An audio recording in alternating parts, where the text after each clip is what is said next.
hari ini Tuhan mau memberkatimu dengan firman. Buka bersama dengan saya di Markus pasal yang ke-6, ayat 35. Judulnya Hikmat 5 Roti dan 2 Ikan. Sebentar lagi kita akan menerima atau mendapatkan 5 tips dari Yesus dan dari cerita ini agar kita semua mengalami kemenangan. Agar supaya kita bisa bertahan dalam permasalahan dan tahu harus berbuat apa atau jangan berbuat sesuatu. Firman yang segera saya bagikan ini akan menjadi pelita bagi kakimu dan terang bagi jalanmu. Jadi sebagai tongkat penuntun dan gada Tuhan. Setiap kita pasti punya pergumulan. Tuhan mau memberikan terobosan dan kemenangan. Tapi Tuhan juga mau kita turut berperan. Karena kita bukan Pinocchio. Kita adalah anak-anak Tuhan. Tuhan mau bekerja sama dengan kita. Makanya dari cerita ini diintisarikan. Ada 5 tips untuk saudara dan saya. Untuk kita semuanya hari ini. Kita baca dulu. Markus 6 ayat 35. Begini bunyinya. Pada waktu hari sudah mulai malam, datanglah murid-muridnya kepadanya dan berkata, tempat ini sunyi dan hari sudah mulai malam. Suruhlah mereka pergi, supaya mereka dapat membeli makanan di desa-desa dan di kampung-kampung sekitar ini. Ayat 35 dan 36 yang barusan kita baca. Ini background story-nya Yesus di sebuah island atau sebuah daratan. Lalu dia dikerumuni banyak orang karena mereka mendengarkan pengajaran. Lalu petang hari sudah tiba, matahari mulai terbenam. Mereka seharian dari terik matahari hingga sejuk udara, mereka nggak makan. Karena mereka tidak punya rencana untuk datang ke Yesus. Mereka tahu Yesus di situ, semua berbondong-bondong datang. Jadi mereka belum sempat pulang, ambil botol minum, ambil rantangan. Mereka tidak bawa bekal makanan. Jadi harinya sudah mulai malam. Biasanya when the night comes, waktu petang hari mulai tiba, di situ biasanya mulai jadi biang masalah. Transportnya gimana? Ntar mau kalau mereka harus menyeberang lewat danau, atau aduh nggak bawa senter, nanti mereka nggak bawa api kan zaman itu. Jadi gimana ini jalan dalam gelap-gelap hanya dengan remang bulan. Lalu nanti siapa? Kedinginan, jaketnya. Mereka mulai melihat problema tiba. Malam di sini secara profetik bicara tentang kondisi tidak menentu. Ketika kita tahu bahwa kita ini akan punya rintangan. Pada waktu malam hari seperti itu, murid-muridnya panik sendiri. Lalu main suruh-suruh. Pertama bilang sama Yesus begini, tempat ini sunyi, hari sudah mulai malam. Masa Tuhan nggak tahu? Kalau kita datang ke Tuhan jangan beritahu informasi. Tuhan Maha tahu. Kalau kita datang ke Tuhan, mari kita bicara hati ke hati. Meskipun Tuhan Maha tahu, itu hubungan namanya waktu kita heart to heart. Jangan datang beritahu Tuhan, Tuhan aku punya masalah. Siapa nggak tahu? Tuhan aku dapat rintangan. Tempat ini sunyi. Orang-orang sekelilingku itu tidak menolong sama sekali. Mereka sama sekali tidak mensupport aku, tidak mendukung. Apaan katanya mendukung, tapi malah justru menjatuhkan. Malahan memanfaatkan. Mencari keuntungannya sendiri-sendiri, mereka nggak peduli. Hari sudah mulai malam Tuhan. Kelihatan di sini ya beda level sama Tuhan Yesus. Murid-muridnya sudah ikut Tuhan sekian tahun pun masih jauh. Padahal seorang murid harus menjadi seperti guru. Kalau kita mengikut Yesus ya harus menjadi seperti Yesus. Tapi Tuhan itu sabar. Kali ini Tuhan memberikan kepada murid-muridnya sebuah pelajaran dan latihan yang luar biasa. Menjadi rema dalam kehidupan kita. Tuhan bilang sama mereka gini, suruhlah mereka. Kan mereka bilang gini, suruhlah mereka pergi. Tuhan berkata, no.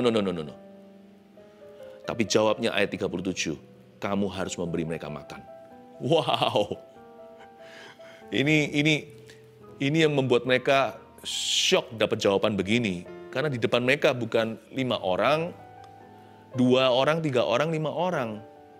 Di depan mereka itu 5.000 laki-laki. Belum lagi terhitung anak-anak dan perempuan. Jadi bayangkan itu puluhan ribu orang. Waktu Tuhan Yesus berkata, kamu yang harus memberi mereka makan, mereka terkejut. Mereka mungkin ada juga yang berpikir, guru kita ini waras enggak ya? Karena Tuhan bicara dari level yang berbeda. di sini loh. Kita pelajari sesuatu dulu ya. Nomor 1 dari jawaban Yesus ini kita bisa tangkap pesannya. Catat ini sebagai poin pertama. Ini adalah tips ke-1. Jangan suruh-suruh kalau belum beri lebih dulu. Manusia itu kan gitu. Sukanya suruh-suruh orang lain, tapi dia sendiri nggak mau ke situ. Suruh orang pergi ke sana, dia sendiri nggak bersedia. Suruh orang melakukan sesuatu, dia sendiri tidak mau melakukan itu.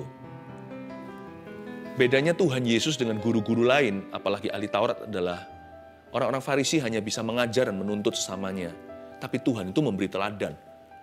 Kalau Tuhan suruh kita mengasihi, dia dulu naik kayu salib dan mengasihi kita sampai mati. Kalau Tuhan suruh kita mengampuni, Yesus sendiri di atas kayu salib dengan begitu sakitnya, luar biasa, tidak kemanusiaan. Dia masih bisa menghembuskan nafas dengan ngos-ngosan dan berkata, dengan seruan terkuat dari paru-parunya yang menderita karena digantung di udara, Yesus berteriak begini, Father, Bapa, ampunilah mereka. Mereka tidak tahu apa yang mereka perbuat. Yesus nggak pernah suruh kita melakukan sesuatu atau memberi perintah, asal main perintah doang. Inilah menjadi biang masalah seringkali kalau kita dalam rintangan, atau dalam persoalan, atau challenges ahead. Kalau kita diperhadapkan dengan sebuah tantangan, biasanya membuat keruh itu adalah attitude kita yang salah atau sikap hati kita yang buruk. Dalam kondisi panik, murid-murid main suruh-suruh. Karena itu kita pelajari di poin 1, jangan bossy jadi orang itu, jangan sukanya perintah-perintah. Boleh perintahkan orang lain, kalau kita memang berada di posisi otoritas seperti orang tua. Tapi pastikan Anda jadi teladan dulu, karena itu inilah golden rule atau peraturan emasnya. Inilah tip nomor 1. Agar kita itu bisa mengalami kemenangan total. Supaya kita juga bisa mendapatkan dukungan yang sepatut dan seharusnya. Makanya kita harus menunjukkan teladan. Supaya orang lain nanti bukan hanya belajar dari kita, mereka melihat bahwa kita itu sungguhan. Kita itu nggak pura-pura. Banyak orang tidak didukung bukan karena orang lain nggak mau mendukungnya, karena salahnya sendiri. Karena dia tidak membangkitkan simpati. Bukan berarti kita cari pencitraan untuk diri sendiri. Bukan loh ya. Tetapi ada orang tertentu memang tidak layak didukung hidupnya. Ada orang tertentu tidak layak dikasihi. Tidak layak diampuni. Tidak layak diberi. Tidak layak untuk didukung. Tapi untungnya, setidak layaknya kita, Tuhan tetap mengasihi kita. Tuhan tetap mengampuni kita. Tuhan tetap mendukung kita. Nah, kalau kita tahu begitu, terlebih lagi kita harus segera berubah. Agar kita menabur dengan benar. Nomor 1 diajari di sini, jangan suruh-suruh kalau belum beri lebih dulu. Yesus memberikan sebuah prinsip sederhana untuk murid-muridnya, hidupi sampai nanti Yesus diangkat ke sorga, mereka jadi rasul-rasul gereja. Yesus ajari kepada mereka, kalian jangan suruh-suruh orang. Kalian yang harus memberi mereka makan. Setelah kamu kasih mereka makan, kamu boleh suruh mereka pergi. Setelah kalian mengenyangkan perut mereka atau mengisi kebutuhan mereka, setelah itu baru boleh beri perintah. Silahkan pulang, kembali ke rumah masing-masing.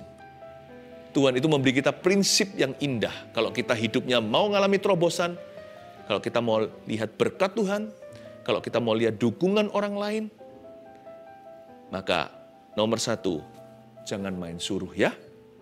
Belajar memberi dulu.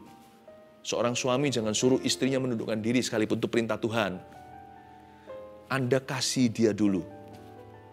Maka istri itu akan bercermin dengan kasihmu, lebih mudah untuk menundukkan diri kepadamu dan menghormatimu. Tapi kalau yang istri yang mendengarkan ini jangan berkata begini, itu loh lihat yang dengarkan, Pastor Philip berkata, kamu harus kasih aku dulu, baru aku hormat sama kamu. Nah, firman Tuhan kepada sang istri sekarang. Hormati dulu dia mengasihimu atau tidak. Setiap orang yang sadar harus melakukan kehendak Tuhan. Jangan tunggu-tungguan. Orang yang menanti-nanti orang lain berubah dulu, orang itu sendiri memberontak kepada Kristus. Karena ketaatan dan kepatuhannya adalah kepada Tuhan, bukan kepada manusia. Suami dapat perintah, istri dapat perintah, masing-masing punya perintah dari Tuhan. Tapi Tuhan telah menjadi teladan. Tuhan telah menunjukkan bagaimana hormat kepada bapaknya, setia sampai mati di kayu salib. Tuhan telah menunjukkan bagaimana mengasihi jemaatnya. Yang nomor 1 ini, jangan buat hidupmu keruh. ketika kita ditimpa masalah, mengalami sebuah tantangan di depan, ingatlah, beri lebih dulu. Give, it will come back to you. Yang berikutnya, ayat yang ke-37 kita baca sekali lagi ya. Tetapi jawabnya, kamu harus memberi mereka makan. Kata mereka kepadanya, jadi haruskah kami membeli roti seharga 200 dinar untuk memberi mereka makan? Protesnya masuk akal. Tuhan, berapa duit untuk beli roti, memberi makan 5.000 laki-laki yang hungry. Sebagian mereka belum makan dari pagi. Berapa banyak roti yang memangnya bisa dibeli untuk memberi makan, misalkan 20.000 orang di sana. Termasuk anak-anak dan perempuan. Masuk akal, masuk akal. Tapi Yesus nggak cari yang masuk akal kok. Tuhan itu Maha Kuasa. Tuhan hanya menunggu ketaatan kita.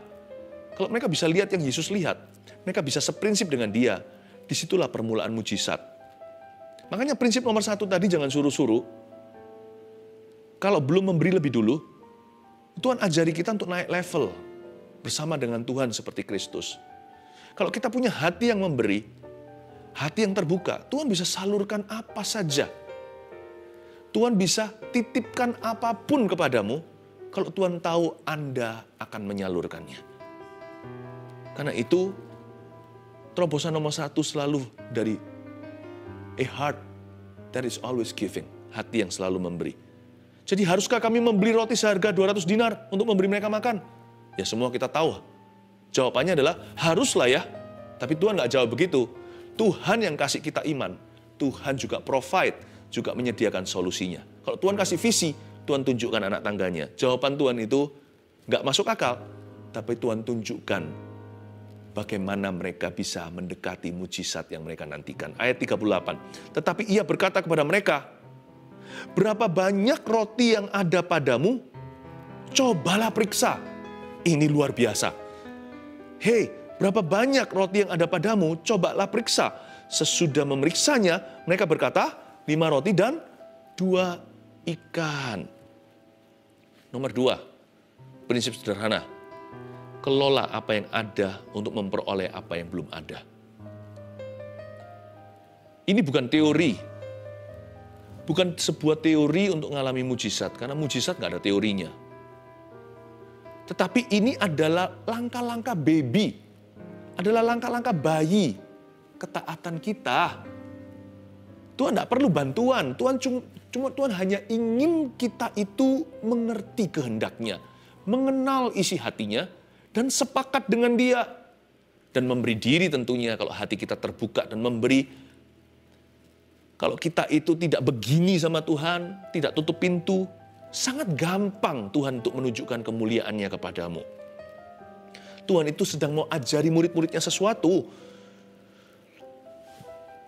Bukannya Tuhan berkata, jawabannya adalah, ya harus kamu kasih makan. Mereka bisa frustrasi, mereka bisa mati berdiri. Mereka berkata, Tuhan kita ini unreasonable. Guru ini nggak masuk akal sama sekali. Bisa jadi mereka kecewa, bisa jadi mereka itu hilang moralnya, bisa jadi mereka itu tawar dan hambar hatinya. Tapi Tuhan itu baik. Step by step, heart to heart. Selangkah demi selangkah, sehati demi sehati. Tuhan ajari. Ayat 38 tadi sekali lagi saya ulangi. Inilah jawaban Yesus. Ia berkata kepada mereka, berapa banyak roti yang ada padamu nak? Hai murid-murid, cobalah periksa. Kelola apa yang ada padamu untuk memperoleh apa yang belum ada. Jangan iri sama orang lain punya kalau Anda belum memiliki itu. Belajar syukuri, belajar untuk minta hikmat Tuhan, apa yang harus dilakukan dengan apa yang sudah ada di tangan, yakni 5 roti dan 2 ikan. Daripada kita mengeluh, daripada kita dengan mata cemburu, iri melulu, orang itu kok punya itu, kita jadi tumpul secara rohani. Tapi kalau kita berkata, Tuhan terima kasih, aku nggak punya banyak, I only have a few, sedikit di tanganku 5 roti 2 ikan ini, tell me what to do. Wah, itu sumber hikmat. Beritahu aku apa yang harus kulakukan dengan ini. Please tell me. Aku ingin mengelola sedikit yang di tangan. 5 roti 2 ikan. Syukuri dulu, thank you, thank you, thank you. Rumput di sisiku lebih hijau. daripada rumput tetangga. Aku bersyukur untuk mereka, tapi aku syukuri rumputku juga. Jangan iri hati. Dimulai mungkin dengan rumah tangga atau keluarga Anda. Jangan remehkan family Anda. Hadapi setiap problema itu bersama. Jangan papanya stres sendiri, depresi. Belajar untuk punya mesbah. Sharing. Memang nggak semua bisa diceritakan ke anak. Tapi minimal kan bisa gandeng mereka untuk doa. Papa mama butuh. Atau suami istri. Jangan jadi Anania Safira kompak dalam hal yang salah. Tapi kalau dalam hal-hal yang memang perlu untuk saling menopang. Untuk itu kan Tuhan jadikan Anda berdua satu. Kenapa Anda tidak libatkan pasangannya? Ya. Hargai dulu pasanganmu. Kalau Anda bisa hargai yang sudah ada di kiri kanan, yang ada di dalam rumah Anda, itu bisa berkembang dan bisa bertumbuh. Appreciate atau hargai teman-temanmu. Kawan Anda, nggak usah cari orang kaya untuk jadi temannya. Tidak semua persahabatan itu bisa di-cash-kan. Lalu keliling mana-mana Anda cari pinjaman, cari belas kasihan, minta orang lain tolong. Tiba-tiba ada berapa teman yang muncul di otak Anda, yang selama ini Anda nggak pernah gubris, nggak pernah abaikan, nggak pernah ingat bahkan. Nggak usah jauh-jauh, solusinya itu nggak tentu jauh. Teman-teman yang ada, perlakukan dengan baik. Jangan menilai seseorang dengan penampilannya. Siapa tahu ketika Anda fair dengan sesama Anda, dengan orang yang sudah ada nih, nggak usah cari seseorang yang jauh. Aku mulai mau berteman dengan orang itu sekarang kalau aku butuh. Nggak usah begitu. Teman yang sudah ada. Pastikan dengan semua ini Anda itu adil dan benar. Kasih mereka dan hargai. Anda akan terkejut nanti. Tiba-tiba salah satu mereka adalah pintu terobosanmu. Bisa jadi, mungkin bukan pintu, bisa jadi bridge atau jembatanmu untuk ketemu dengan sebuah dunia pertolongan Allah yang terdiri dari manusia-manusia baru berikutnya. Tapi kuncinya ditaruh Tuhan di tangan teman lama atau orang biasa. Kelolalah apa yang ada padamu dengan takut akan Tuhan.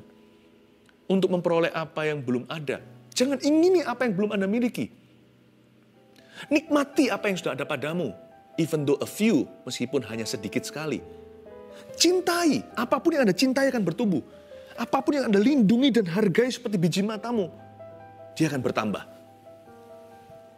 Lalu ayat yang ke-39 bunyinya, lalu ia menyuruh orang-orang itu supaya semua duduk berkelompok-kelompok di atas rumput hijau. Maka duduklah mereka berkelompok-kelompok. Ada yang 100, ada yang 50 orang. Ayat 39, ini adalah poin kita ketiga. Kategorikan setiap masalah dan solusinya di mana. Tuhan suruh mereka duduk kelompok-kelompok di atas rumput hijau. Ada yang 100, ada yang 50. Tuhan suruh mereka duduk semuanya. Enggak semuanya itu tiba-tiba seperti rame-rame, pokoknya kacau balau. Tuhan enggak suka yang kacau. Makanya itu kalau kita berdoa, kita mesti berdoa for a sound mind. Alkitab berkata sound mind itu artinya pikiran yang diperbarui. Pikirannya tertib. Bahkan Tuhan bisa memisahkan yang mana duduknya 100, yang mana 50. Yang mana yang lebih kelas berat, yang mana yang kelas ringan. Jangan semua masalah itu jadi berat di mata Anda. Pokoknya semua masalahku itu yang paling berat deh di seluruh dunia. Aku orang paling malang. Aku sedih, duduk sendiri. Mau mati. Dikit-dikit, cuman gak disukai sama orang tertentu, udah rasanya hidup gak berharga. Tetangga ngomong bagaimana, pedes dengar ke telinga. Dari pembantu sana, ngomong sama pembantu Anda ternyata Anda gak tahu mereka sedang rasan-rasan. Anda jatuh bisnisnya, mereka malah mencemoohkan. Anda dengar dari kabar burung, rasanya kayak dendam kesumat.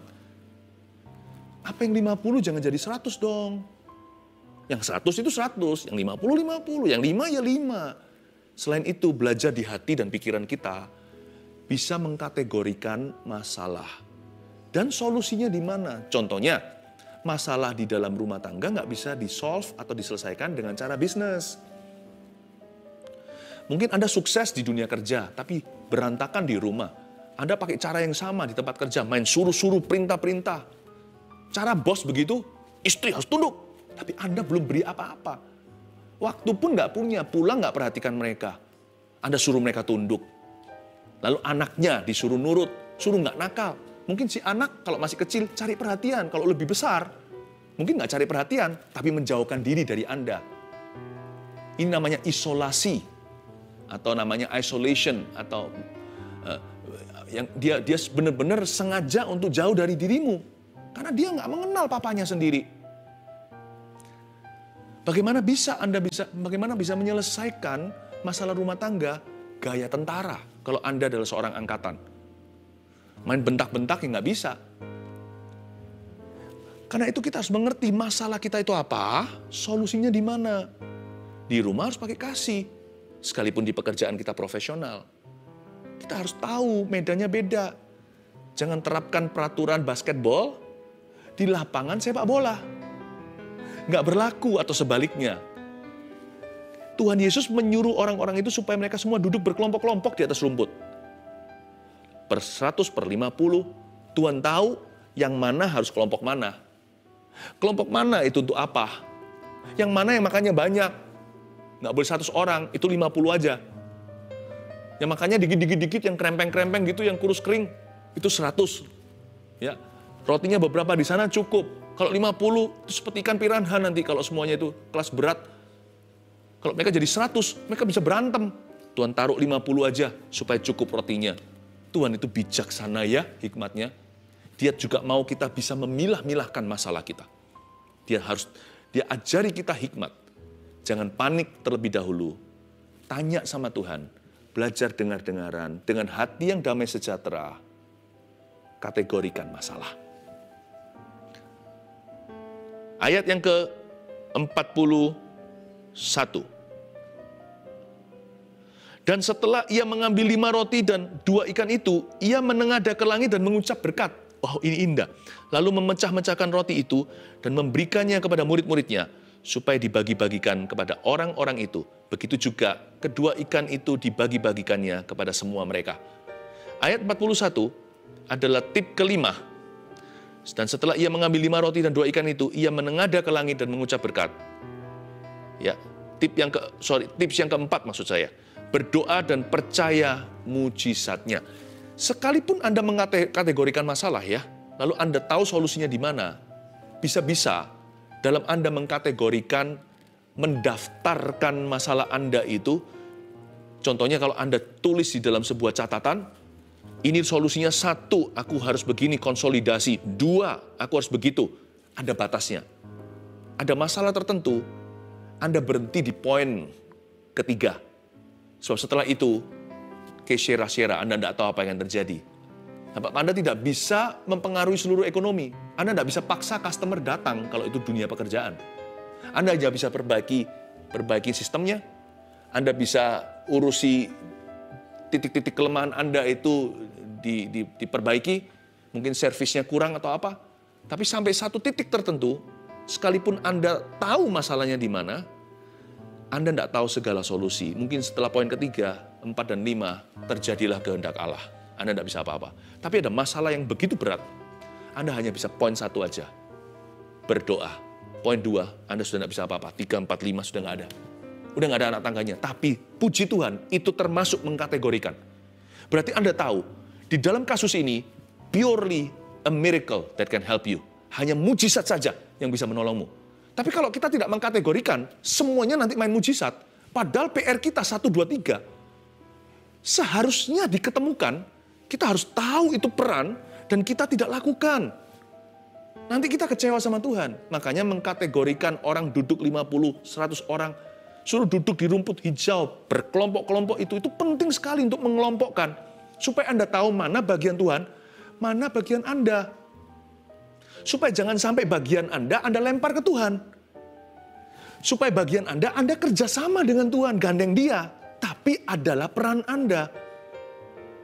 Jadi dengan ada poin 1, 2, 3, waktu Anda list atau mendaftarkan masalah Anda dan mengelompokkan, Anda bisa tahu, oh ternyata kenapa pernikahanku ini tidak bahagia. Karena melulu saya suka berkata cerai-cerai di mulut saya. Atau Saya kekerasan dalam rumah tangga, kenapa anak-anak saya memberontak? Kenapa mereka menjauhkan diri? Bukan karena Tuhan kurang hadiratnya di rumahmu, atau Tuhan kurang berfirman, atau Tuhan kurang menyalurkan kasih. Bukan itu. Ternyata selama ini Anda selalu compare, kenapa suami kok begitu sama Anda? Mungkin karena istrinya, yaitu Anda sendiri. Mungkin Anda selalu compare, selalu mengingatkan ex Anda, kamu tidak seperti pacarku dulu. Itu menyakiti hati suamimu. Jadi 1, 2, 3 langsung Anda tahu solusinya di mana. Roh Kudus akan tuntun Anda untuk mengerti. Di sini loh masalahnya. Jadi jangan pernah kita itu mengalir kalau dalam persoalan. Lalu di mana hikmatnya? Hikmat itu lapangan. Bijaksana itu praktis. Pewahyuan itu gambar besar. Karena itu Roh Kudus sanggup kedua-duanya memberimu visi, memberimu penglihatan, memberimu pewahyuan, sesuatu yang besar dan jauh.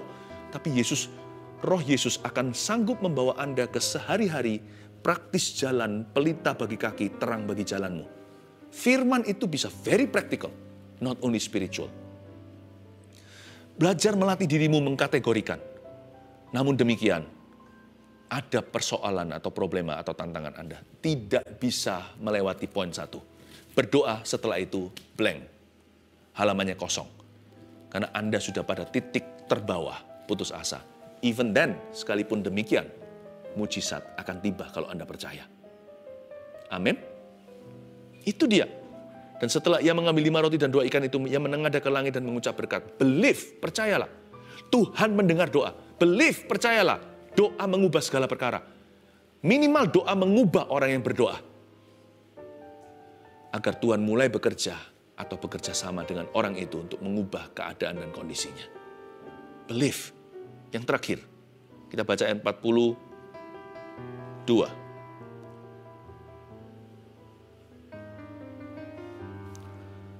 Dan mereka semuanya makan sampai kenyang. Mujizat telah terjadi di sini. Kemudian orang mengumpulkan potongan-potongan roti 12 bakul penuh selain daripada sisa-sisa ikan. Yang ikut makan roti itu adalah 5.000 orang laki-laki. Ayat 43 saya baca sekali lagi. Kemudian orang mengumpulkan potongan-potongan roti 12 bakul penuh. Siapa yang suruh? Yesus pasti. Nggak mungkin murid-muridnya. Memang yang mengumpulkan murid-muridnya dengan tangan mereka. Tetapi atas instruksi Tuhan saya percaya. Kemudian orang mengumpulkan potongan-potongan roti 12 bakul penuh. Selain daripada sisa-sisa ikan. Poin terakhir. Jangan buang-buang kalau sudah menang. Orang cenderung gini, apalagi makan di suatu tempat yang mahal ya, makan sepuasnya, makan sebanyak-banyaknya, lalu ditinggalkan. Lebih baik menurut saya, kalau saya ajari anak begini, apalagi mami mereka. Istri saya selalu ajari anak-anak kami, ambil tuh secukupnya. Ya, nanti kurang, tambah lagi. Ya. Manusia punya kecenderungan, kalau dia sudah menang atau dia sudah kenyang, buang. Kita punya tendensi atau condong hati. Kalau kita sudah di depan, slow down atau mari kita lamban. Orang kalau sudah berada di kompetisi, sebuah kompetisi, dia nomor 1. Lalu dia mulai perlahan-lahan, dia berkata, aku sudah menang. Belum. Ya, makanya itu mama ajar apa? Menabung. Alkitab pun mengajarkan demikian. Mari kita memiliki hati yang tidak menyepelekan perkara-perkara kecil atau sederhana. Jangan sampai kita itu abaikan hal-hal yang kita anggap itu tidak penting. Remember this, victory is not everything. Kemenangan bukan segala sesuatu. Kesetiaan itu everything. Orang yang setia akan menang lagi. Tapi orang yang menang seperti lotre saja kemenangannya. Nanti setelah itu dia akan jatuh kembali. Ini bukan hanya bicara soal materi, ini bicara soal hubungan. Seringkali kita take for granted, kita anggap ringan atau kita anggap enteng. Orang-orang sudah ada di rumah kita. Mau nggak mau kan mereka sama saya. Mereka kan keluarga saya. Mau nggak mau mereka cinta saya. Mau nggak mau, mereka nggak pilihan. Kalau Anda sudah menjadi suami orang, ya, cintai istrimu. Jangan sampai mentang-mentang dia sudah menikah dengan Anda abaikan. Atau sebaliknya, istri dengan suami juga sama. Orang tua anak. Kalau Anda sudah punya pekerjaan, sungguh-sungguhlah Jangan tunggu di PHK, baru tiba-tiba semua pekerjaan kelar, agar supaya mereka berubah pikiran yang hendak menghentikan Anda dari pekerjaan. Jangan begitu. Kalau Anda sudah di depan, lari lebih kencang. Jangan buang-buang. Jangan buang kesempatan. Jangan buang kasih karunia atau anugerah. Jangan remehkan perkara sepele. Jangan anggap itu hanyalah satu udang, atau itu hanyalah seekor ikan. Gampang. Every miracle, every grace you receive is a miracle itself. Setiap kasih karunia Anda miliki, itu adalah sebuah mujizat tersendiri. Hargai, maka akan bertumbuh. Jangan buang, mentang-mentang sudah kenyang. 1, 2, 3, 4, 5 lalu selesai dengan ini. Hikmat 5 roti 2 ikan untuk kita mengarungi kehidupan sebagai berikut. Jangan suruh-suruh kalau belum, beri lebih dulu. Kelola apa yang ada untuk memperoleh apa yang belum ada. Ketiga, kategorikan setiap masalah dan solusinya di mana. Keempat, berdoa dan percaya mujizatnya. You must believe in blessing. Harus percaya bahwa Tuhan sanggup memberkati. Bahwa berkat itu ada. Yang terakhir, jangan buang-buang ya. Kalau sudah menang atau sudah kenyang. God bless you. Mari kita menghampiri tahtanya. Hanya ini Tuhan persembahanku, segenap hidupku, jiwa dan ragaku, sebab tak ku minta